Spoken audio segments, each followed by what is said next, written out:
آخرت میں انسانیت کی بلائی سے ہی نجات ممکن ہے۔ فی زمانہ ملک کی نازک صورتحال، نفسا نفسی کا دور، غریب اور متوسط طبقہ کی زندگی داؤ پر لگ چکی ہے، تو ایسی صورتحال میں اللہ کا دیا ہوا مال اللہ کی مخلوق پر خرچ کرنا فی الواقع اجر عظیم ہے، اور یہ تبھی ممکن ہے جب اللہ کی توفیق ہو۔ جلال پور جٹا میں ایک ایسا ہی گھرانہ ہے جو کسی عہدہ یا ووٹ کی لالچ سے بے نیاز اپنا نام بھی صیغہ راز میں رکھ کر ہمیشہ دکھی انسانیت کی خدمت میں پیش رہتا ہے۔ انہوں نے پرانا دولت نگر ٹالیاں والا روڈ پر خدمت کا ایک بڑا سلسلہ شروع کر رکھا ہے۔ انہوں نے دواڑا میں مکین کچی بستی کے رہائشیوں کے لیے گراں قدر خدمات سر انجام دے رکھی ہیں۔ عرصہ دراز سے ان لوگوں کی زندگی دین اسلام سے روشناس کرانے کے لیے مہر برادران کی طرف سے بہار مدینہ کے نام سے جامع مسجد بنائی گئی ہے۔ علاوہ ازیں بچوں اور بچیوں کی دینی تعلیم کے لیے یہاں بہار مدینہ ہی کے نام سے خوبصورت مدرسہ بھی قائم کیا گیا ہے، جس کا افتتاح معروف کاروباری شخصیت مہر جاوید آڑتی نے اپنے دستے مبارک سے فیتہ کاٹ کر کیا۔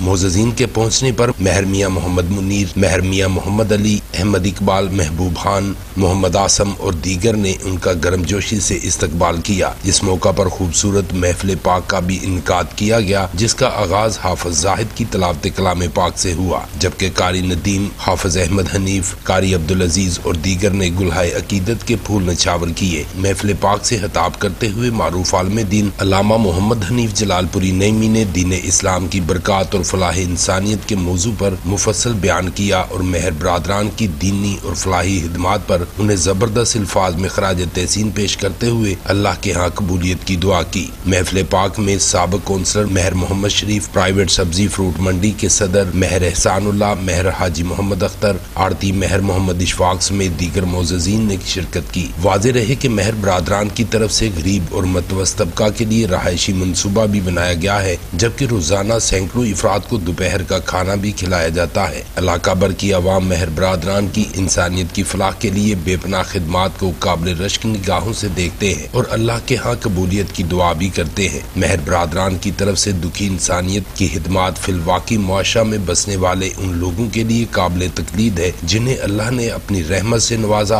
اور مال و دولت عطا کیا۔ انہیں بھی چاہیے کہ وہ اللہ کا دیا ہوا مال محض دنیاوی شاباش حاصل کرنے یا اپنا قد کاٹ بڑھانے کے لیے خرچ کرنے کی بجائے انسانیت کی بھلائی پر خرچ کرے، تاکہ دنیا کے ساتھ ساتھ آخرت میں بھی اپنی سرخروئی کا سامان پیدا کر سکیں۔ پرنس شاہد بھٹا، BB1 نیوز، جلال پور جٹا۔